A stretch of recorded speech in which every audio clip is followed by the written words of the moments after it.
ministre maa ngi lay sant ci parole bi ma jox alliance pour la bi ma jox tey ma mën a wax ci nasaraan ñu ne juge d'instruction bi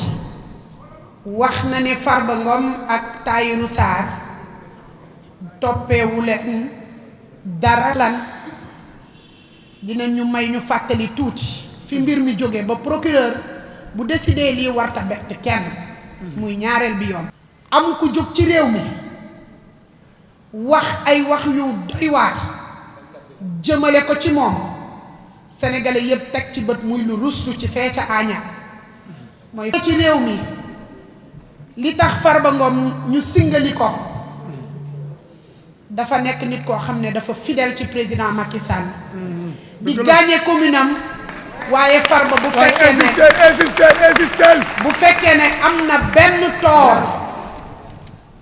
mooy nekk géwél duma rusa wax ji ndax premier ministre nee na ci réew mi géwél waru fee doon milliardaire simple géwél waru fee tekki Farba Ngom boobu lañu gis laataa ñu koy woo ci yoon le procureur génn def déclaration ci moom musul am ci Sénégal Farba Ngom boobu la ñu gis ñu lever immunité parlementaire muy malaanu kiiraayam fee ca péncum ndayu réew ñi lever bu gaaw ngir jébbal ko yoon Farba Ngom boobu la ñu woo mu jóg taal otoom jugee Agnam ñu basam bëgg nañ ko wóolu nañ ko fonk nañ ko te defal na Farba Ngom boobu moo dem wuy ji ndax gëm ne lii ñu koy tuumaal defu ci dara naam sax la ñu ko waxoon bu ko nangu woon sax tey du ñu ut leneen lu ñu ko gàll pour toppee ko ndax bu nangoon ñu takkal ko bracelet électronique koo fi ne ko këram mu nekk beneen ñaareelu cellule kaso ba du dem Agnam du wax ci parti bi du def du dindi kon tey du ñu ko wut lu ñu ko gàll yéen sénégalais ma di leen laaj ndax gàcce mën naa weesu nga ne nit ki maa ngi koy toppee téeméer ak ñaar fukk ak lu topp ci ay milliards détournement de deniers publics en complicité ak kan Tahirou Sarr complicité boobu ñu ne Tahirou dafa jël ci gafaka réew mi ñu fay ko à travers le trésor public mu jël ci xaalis boobu fay lu mu jëflanteel ak Farba Ngom Farba mësul nekk ministre mësul nekk teere lu jëm ci alalu réew mi kooku tey la ñu gis ñu bàyyi ko ñuy rafet lu bàyyi bi nag ci ñaari fànn dañoo mës a gëm ñun alliance pour la république ne lii ñuy toppee Farba jaarale ko ci Tahirou du dëgg preuve duñ ko ci am et ba ca cappaandal ga gàcce lañ ciy jëlee Tahirou Sarr boobu ñu libéré dafa firndelaat benn mbir Farba ba muy demander liberté provisoire ndax état de santé ñu ne kii wér bu yaramam mayatu ko muy toog ci biir kaso nañu ko génne mu dem faju ji ay expert bindu ko ñoom ñu dem jëli ñu leen neex di ay expert fii ci dëkk bi ñuy wax ci wér gu yaram ñu firnde ko ñu ne déedéet Farba na des ci kaso bi ba sénégalais yi laajte ndax ñii du bakkan la ñu bëggati bakkanu Farba xëy na la ñu bëggoon loolu yépp jàll tey nag li ñu gën a taxaw wax dafa nekk ci madame Gros Calibre déclaration bi mu def léegi madame le ministre de la jeunesse madame le ministre de la justice autant pour moi fii nga génn bettul kenn Ousmane Sonko da doon xataraayu ci réew mi ne amul lu mu bëgg ci gouvernement bi ndax dañ koo war a jox justice ak intérieur muy mate sénégalais yi di leen yeew comme ni mu def démb handicapé yee nga xam ne dañ doon marche kese toog fi ñu toog li leen le ministre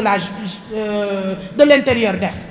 Yacine Fall ba mu ñëwee ñaari dossier la ñu ubbeeku moom moo demandé comme ni ko premier ministre waxee woon man maay laaj su ma neexee maay jëwrinu ministre yi ma demandé le ministre de la justice procureur mu demandé le ministre de la justice mu topp ku ko neex te daf ko war a topp ndax duñ ay autorité judiciaire ay autorité politique lañ loolu la ñu exécuté ci kaw Farba Ngom looloo tax madame le ministre de la justice demandé le procureur de la cour suprême mu interjeté demande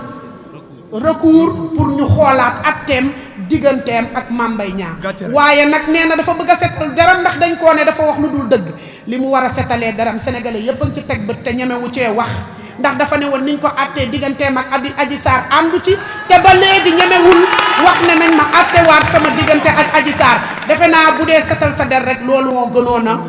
yomb boobu ministre de la justice moo génn léegi ñu di ko dëgg nee na ay vidéo duma ci sax jaar yu am dëppoowul ak moral la Farba la ñu ko bett muy seetaan sénégalais yi gàcce rey nañu ci justice de la justice yow ak say madame le ministre de la justice yow ak sa premier ministre ñu di la wax ne dëgër sa rek dëgër gaño dafa war a noppi kooku wax Farba Ngom nag gàcce ngaa laama ñuy wax muy parquet boo xam ne parquet boo xam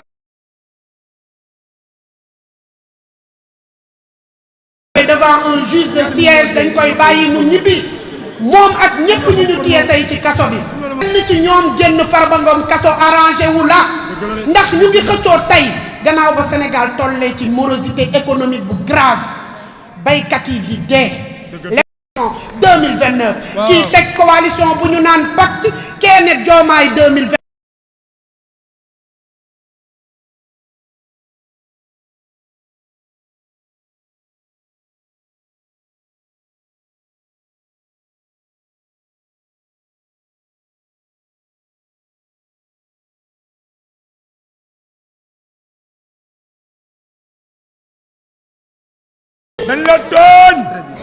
à question politique nag réponse politique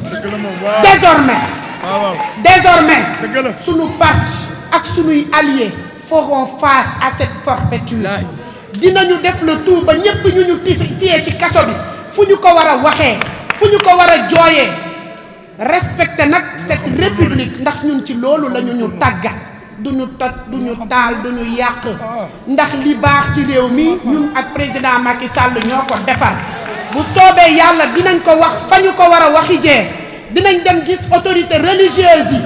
muy kilifa diine yi ak kilifa aada yi dinañ gis autorité coutumière yi dinañ gis société civile bi dinañ gis représentation diplomatique ndax li ñu nekkee ci réew mi waa biti réew ñu ngi ci teg bët ba tegatuñu fenn suñu réew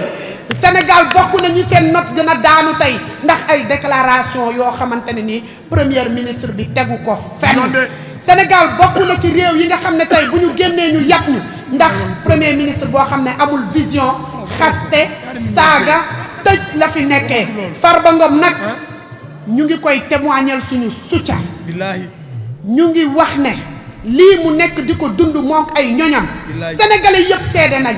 ba tey ci suba dong ku déglu rajo yi dañuy wax lan décision bu ridicule décision bu doy waar bii lii nga xam ne ñaar ñoo xam ne dañoo meloon ni mburu ki soow ci liñ leen di tuumal dañ bañ ne koo accusé muy Farba Ngom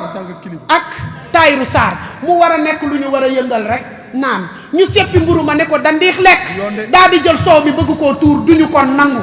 Farba Ngom nag bu soobee yàlla dina génn ak ndam ci kaso bi dina continuer di def ay activités politiques am ci wër gu yaram dina fi fekk waa Alliance pour la République ak waa Sénégal ak waa Fouta bu loolu yëpp weesoo ñu ngi massaw ñépp ñu nekk ci lien de la détention arbitraire notre camarade Pape Malick Ndour ngeen baal ma lim leen nos camarades Ismaïla Madior Fall nos camarades Mamina Daffé Moustapha Diop Aïssatou Gladima Sidi Ndeye Saly Diop Diagne Soya Diagne Maodo Malick Mbaye Madiambal Diagne Jérôme Bandiaki Lat Diop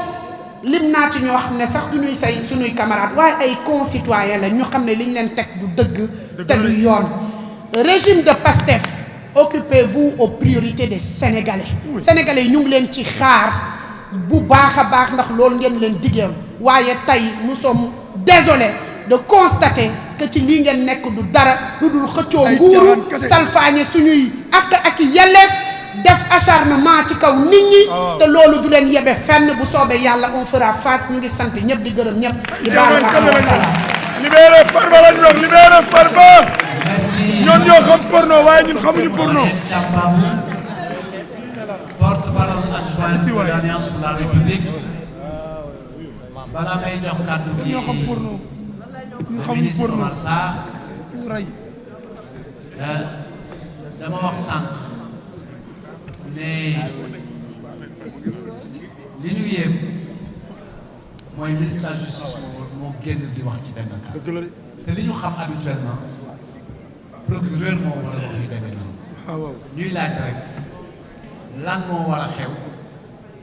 ba ministre de la justice jël place su procureur question boobu nañuy tàkk teg di ko laaj parce que moom ni ma ko sama jigéen di waxee mooy maître des poursuites kon nag dañuy jox kàddu gi le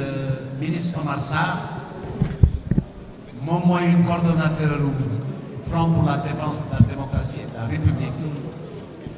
mu yëy yàbbi tuuti ndax xam ngeen ni ñu ci laaj bi yëpp xamee ci kenn yi bu ci nekk am na wàññi te boo amee gan bu ñëw masawu la si la seet si la wan la àndam ak yow ci sa xeex da nga koy gërëm jox ko cër teral ko jox ko kàddu monsieur le ministre vous avez la parole. Merci beaucoup, monsieur le ministre.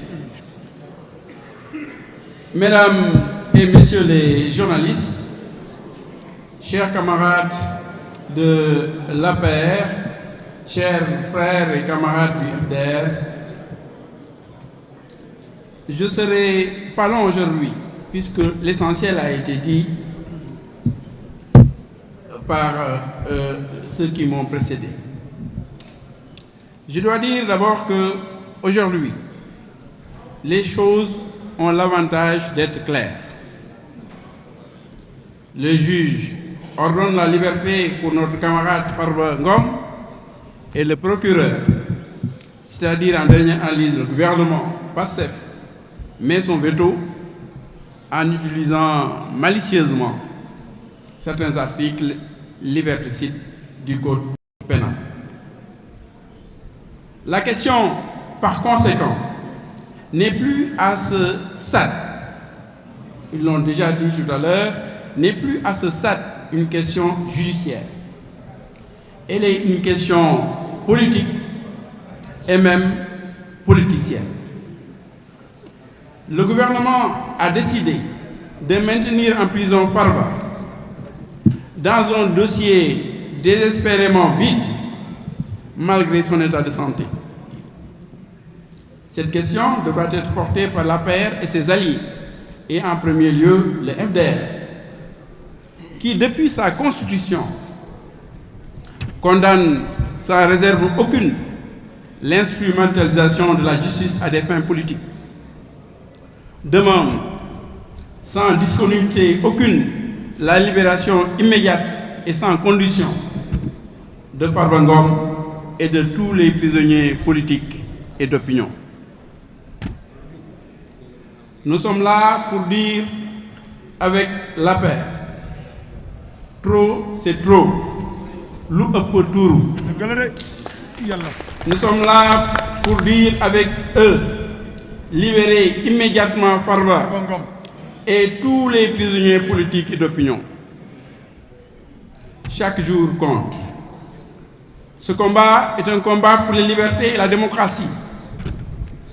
Nous devrons intensifier la lutte, informer à nouveau les chancelleries, vous l'avez dit, et les autorités, mais lutter sur le terrain contre ce gouvernement qui non seulement affame le peuple, mais décide de mettre en prison sans raison aucune, qui il veut, quand il veut, juste parce qu'une personne n'est pas d'accord avec lui et pour des raisons qui sont les siennes. Il raffole d'élus du peuple